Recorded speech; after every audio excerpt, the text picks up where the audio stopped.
Assalamualaikum warahmatullahi wabarakatuh. Perkenalkan, saya Adisa Nur Hanifa, NPM 1911-011-045 dari jurusan Manajemen, mata kuliah Manajemen Pemasaran Strategik kelas A. Pada kesempatan kali ini saya akan mempresentasikan mengenai hasil analisis value chain saya pada perusahaan PT Sinar Sosro. Sebelumnya saya akan menjelaskan apa itu analisis value chain. Jadi menurut Porter tahun 1985, analisis value chain ini merupakan alat analisis strategik yang digunakan oleh perusahaan untuk memahami secara lebih baik terhadap keunggulan kompetitif perusahaan untuk mengidentifikasi dari mana nilai pelanggan dapat ditingkatkan dan untuk memahami secara lebih baik hubungan perusahaan dengan pemasok atau supplier, pelanggan, dan perusahaan lain dalam industri. Kemudian tujuan dilakukannya analisis value chain ini adalah untuk mengidentifikasi tahap-tahap value chain sehingga perusahaan dapat meningkatkan nilai untuk pelanggan atau untuk menurunkan biaya. Nah, ketika dapat menurunkan biaya atau meningkatkan nilai tambah, maka akan membuat perusahaan menjadi lebih kompetitif. Selanjutnya, karena saya akan menjabarkan mengenai hasil analisis value chain saya terhadap PT Sinar Sosro, maka saya akan memperkenalkan profil perusahaan dari PT Sinar Sosro sendiri. PT Sinar Sosro ini merupakan perusahaan minuman teh siap minum dalam kemasan botol yang pertama di Indonesia dan di dunia, yang didirikan pada tahun 1974. PT Sinar Sosro ini memiliki dasar atau filosofi yang dijabarkan dalam 3K dan RL, yaitu peduli terhadap kualitas, keamanan, kesehatan, serta ramah lingkungan. Yang menjadi konsentrasi dari PT Sinar Sosro ini adalah kesegaran rasa serta higienitas dari produk sehingga PT Sinar Sosro dapat menghasilkan produk-produk yang berkualitas. Selanjutnya, sebelum masuk ke dalam hasil analisis yang saya lakukan, maka saya akan menjelaskan bahwa analisis value chain itu memiliki dua kategori. Yang pertama yaitu primary activities dan yang kedua adalah support activities. Sebelum masuk lebih dalam, saya akan menjelaskan satu persatu unsur dari primary activities dan juga support activities. Primary activities sendiri itu adalah aktivitas yang memungkinkan perusahaan untuk memenuhi perannya dalam rantai nilai industri, sehingga dapat memuaskan pelanggan melalui pemantauan terhadap efek langsung dari seberapa baik kegiatan tersebut dilakukan.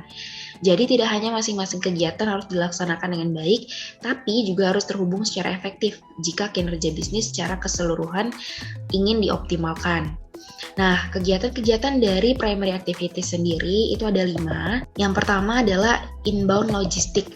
Jadi inbound logistik itu adalah aktivitas yang berhubungan dengan penanganan material sebelum digunakan. Jadi bagaimana bahan baku atau materi yang digunakan oleh perusahaan dalam mengolah produknya itu diproses. Kemudian yang kedua adalah operation, yaitu aktivitas yang berhubungan dengan pengolahan input menjadi output, yaitu terkait dengan operasi perusahaan dalam mengolah bahan bakunya. Kemudian yang ketiga adalah outbound logistik, yaitu aktivitas yang dilakukan untuk menyampaikan produk ke tangan konsumen. Jadi ini merupakan bagaimana perusahaan dalam menyalurkan produk yang telah ia olah dari inbound logistik dan operation sampai ke tangan konsumen. Kemudian ada marketing and sales, yaitu aktivitas yang berhubungan dengan pengarahan konsumen agar tertarik untuk membeli produk. Kemudian ada after sales service, yaitu aktivitas yang mempertahankan atau meningkatkan nilai dari produk. Kemudian aktivitas yang kedua yaitu adalah supported activities, yaitu aktivitas yang diperlukan untuk mengontrol dan mengembangkan bisnis dari waktu ke waktu dengan secara tidak langsung menambah nilai-nilai yang diwujudkan melalui keberhasilan primary activities. Yang pertama ada firm infrastruktur, yaitu terdiri dari departemen-departemen atau fungsi-fungsi yang melayani kebutuhan organisasi dan mengikat bagian-bagiannya menjadi sebuah kesatuan. Yang kedua ada technological development, yaitu pengembangan peralatan, software, hardware, prosedur di dalam transformasi produk dari input menjadi output. Yang ketiga ada human resource management, yaitu pengaturan sumber daya manusia, mulai dari perekrutan, kompensasi, hingga pemberhentian. Yang keempat ada procurement, yaitu berkaitan dengan proses perolehan input atau sumber daya. Selanjutnya saya akan menjabarkan hasil analisis value chain saya terhadap perusahaan PT Sinar Sosro. Dimulai dari primary activities. Yang pertama adalah inbound logistik. Jadi di dalam mengolah produknya, PT Sinar Sosro ini memiliki 3 bahan baku utama. Yang pertama itu adalah teh kering, yang kedua adalah gula pasir, dan yang ketiga adalah air. Dalam memasok bahan baku teh keringnya, PT Sinar Sosro ini mendapat pasokan bahan baku dari PT Gunung Slamet. Nah, PT Gunung Slamet ini mendapatkan bahan bakunya dari perkebunan teh yang tersebar di Cianjur, di Garut, di Pangalengan, dan di Tasikmalaya. Selanjutnya yaitu gula pasir. Gula pasir dari PT Sinar Sosro ini didapatkan dari Thailand karena gula pasir dari Thailand ini memiliki tingkat kesadahan yang baik serta warnanya yang tidak keruh. Selanjutnya untuk air yang digunakan adalah air tanah dalam proses pengolahannya. Kemudian dalam mengolah bahan baku tersebut, PT Sinar Sosro ini membutuhkan tenaga kerja sebagai sumber daya manusia yang mengolah, kemudian juga menggunakan pestisida untuk mengolah daun teh mereka agar terhindar dari hama. Kemudian unsur dari primary activities yang kedua adalah operation. Jadi dalam aktivitas pengubahan bahan baku menjadi produk, PT Sinar Sosro ini dilakukan oleh PT Agropangan selaku sister company dari PT Sinar Sosro. Nah, dalam kegiatan operation ini dibutuhkan beberapa hal yaitu energi, mesin dan peralatan atau suku cadang, serta tenaga kerja. Kemudian unsur selanjutnya dari primary activities yaitu outbound logistik, di mana dalam proses penyampaian produk ke tangan konsumen ini menggunakan truk, sehingga dalam kegiatan ini dibutuhkan beberapa hal yaitu bahan bakar, truk, suku cadang, serta tenaga kerja. Selanjutnya yaitu marketing and sales. Sebagai upaya marketing and sales dari PT Sinar Sosro ini mendistribusikan produknya ke seluruh Indonesia melalui lebih dari 150 kantor cabang atau disebut dengan KPW, yaitu kantor penjualan wilayah. Selanjutnya, distribusi ini melalui tingkat agen atau dalam PT Sinar Sosro ini disebut dengan dister. Nah, dister di PT Sinar Sosro ini itu ada 2 macam. Yang pertama adalah dister aktif atau DA dan dister pasif atau DP. Dister aktif ini tidak hanya menunggu pembeli datang ke tempat, tetapi juga mendistribusikan produk hingga tingkat pengecer.